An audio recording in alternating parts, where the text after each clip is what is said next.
Hey guys, so today's video I want to talk a little bit about bike weight, specifically about my Giant Avail and how I've made it about a kilo lighter than when I first purchased it.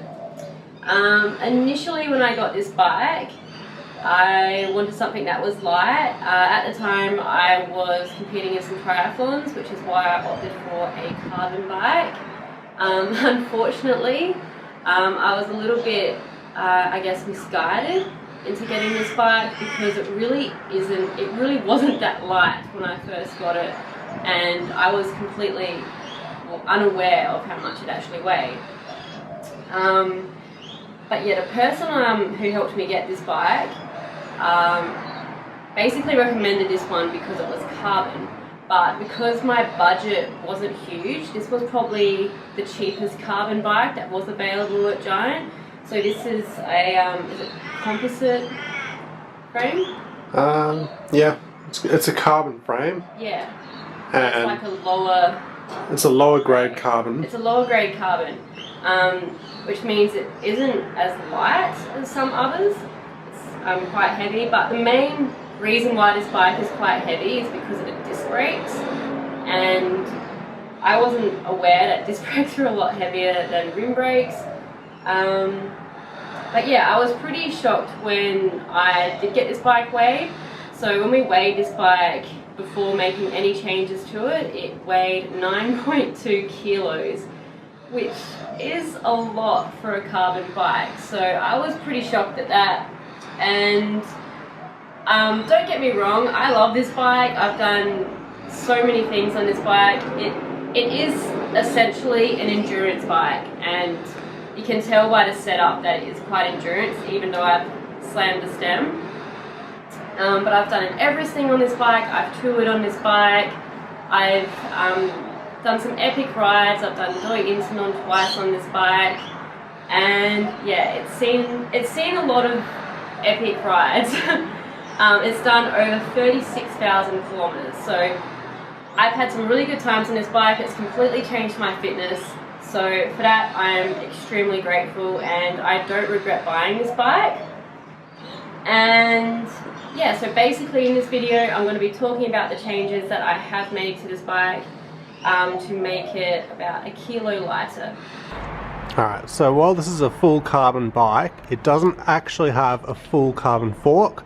So just the lower legs of carbon, the steerer tube, basically where the tube that goes through the head tube up to the stem clamp, that point is alloy, so that ends up adding around about 300 grams over a standard full carbon fork. So the first change that I made to this bike is the tyres, and it wasn't really to save weight or anything like that. It was more so just to go faster and have better rolling resistance. So originally, obviously it came with Giant tyres on there, and I changed those pretty quick just because I didn't like them very much. And I went to Maxi's Refuse, which are quite a heavy tyre, but they're very puncture resistant, which is why I originally got them.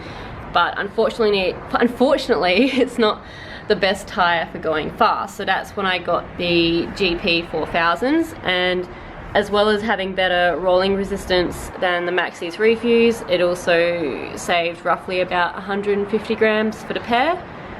But yeah, that was the first change that I made. So the next change that I made is the saddle, and same as the tyres, it wasn't to save weight or anything like that. The original saddle that came with this bike actually started to fall apart. I had a huge rip in the side, and when it started to rain, the saddle would fill with water, and it was getting pretty disgusting. So I ended up getting this saddle to replace it. So this is the Live Contact SL. And yeah, it's a really comfortable saddle. I do rate it. And it also just happened to save about 100 grams. So it's just little things over time that I've changed on this bike that has saved weight and made it lighter over time. So the next change that we made was the handlebars. So originally this came with the Giant Connect handlebars, and because I've had this bike for so long and done a lot of Ks on it, the handlebars actually started to erode. So I was getting like erosion here, and when we changed the bar tape we noticed some erosion, so it wasn't really safe anymore. So that's when I got these handlebars, which are zip alloy handlebars, and it wasn't like intentionally to save weight, but it also just happened to save 50 grams. So it all just adds up over time. So the next change that I made was the bottle cages. And these ones are actually, are they carbon bottle cages? Yeah. Full carbon bottle cage. I should know that. I previously had some Elite bottle cages on here, and they were white, and they got disgustingly dirty beyond the point of cleaning. So I ended up replacing them with these black Bontrager bottle cages, and because they are carbon, they are a lot lighter, so I think they only save like 40 grams. But as I said, all these little things just add up. Alright, so the next change that I made is the pedals. So these are road pedals, the Durace road pedals. Before that I had mountain bike pedals. I can't remember which ones they were, but they were flat on one side and they had the mountain bike clip in on the other side, and it was mainly just for preference. I wanted to see how it felt using road pedals instead of the mountain bike, and I have to say I do prefer it. I just find there's better power transfer and better comfort for me with the road pedals, but it also saved a bit of weight. Saved about 150 grams just because they are a lot lighter than the other pedals. I think they were a Shimano, a M324. No, I think they were like something else. A30 or something? A530 perhaps, the touring ones. They were like touring pedals.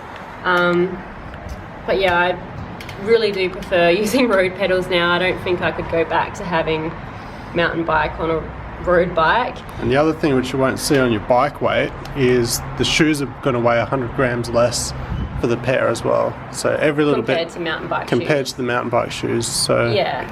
Well, wouldn't so that depend? every last depend on which one you get though? Because you could get some light mountain bike shoes. It will, but road shoes will generally be lighter because they don't have any of the grip stuff for mountain biking typically. That's true. So every last gram that's not counts. Included on the bike though. It's not. You don't see it on the bike scale weight, but every last bit counts. True. Okay, so the final change that I made to this bike, and this is the most recent change, is the wheels. So the previous wheels on this bike was basically the standard giant wheels that come with this bike, and like the disc brakes, they're quite heavy wheels, they're not light ones,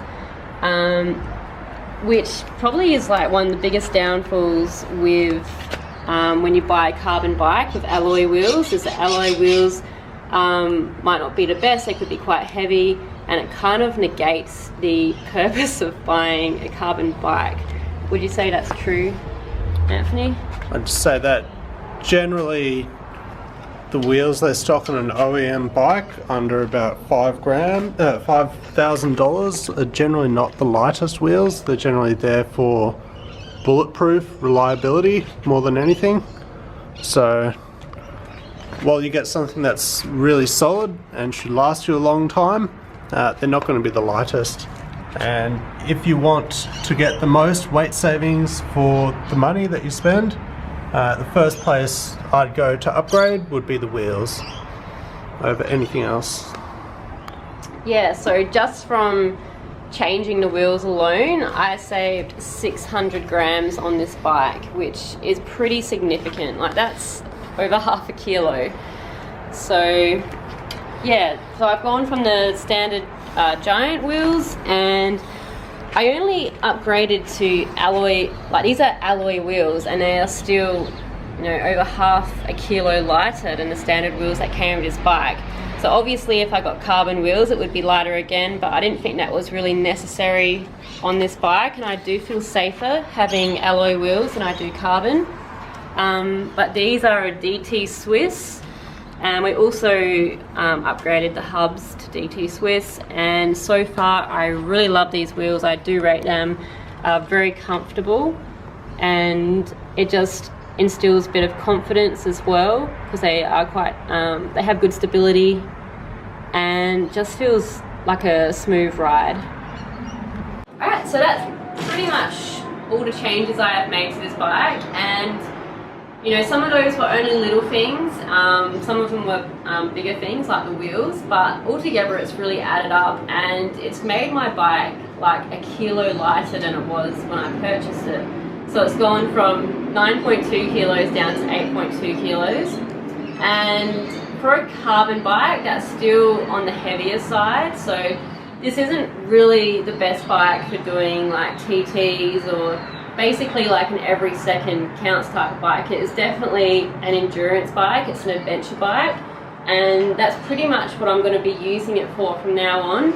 I've got the 36 cassette on this bike, so it is designed for going up steep hills, so you can do a lot of epic rides on it. I did the recent Adelaide Dirty Dozen on this bike, and I got the QOM, so really great bike for those types of rides. I use this bike to commute to work, and it's incredibly reliable. So I'm going to continue to use this bike for all those types of things. And at the moment I'm upgrading to an alloy bike that is actually lighter than this carbon bike. So just because a bike is carbon doesn't necessarily mean that it's going to be light. So that's something to always keep in mind when you are shopping for a bike, and if you are looking for something that is going to be light, carbon might not always be the best choice, and there are bikes such as the CAD 12 is a good example, and that's the bike that I've recently just purchased and I'm going to be building soon. There's also the Amonda ALR, that's actually a really light alloy bike as well, and it's lighter than this bike. So yeah, I'd probably recommend those bikes first if your budget doesn't allow for a carbon bike that is actually light. But yeah, I'm really looking forward to building my CAD 12 soon, and we've finally got all the parts after a few mishaps. It was meant to be built like a couple of weeks ago, but we had a few dramas. And yeah, hopefully it will be built next week. So if you would like to see a video of the build, so we're thinking of making a video of just taking you through the whole process of how to build a bike, basically from the frame up from there. So Anthony is going to be, who's behind the camera, is going to be building that for me, and I'm going to go through the process with him and help him, just so I can have a better understanding of how to put together a bike and just to increase my own mechanical knowledge. But yeah, if you guys would like a video seeing that process and learning a little bit about that as well, we can do that. Just, you know, give this video a like if you would like to see that. And yeah, if you have any comments or questions, please leave them in the comment section below, and we'll do our best to answer.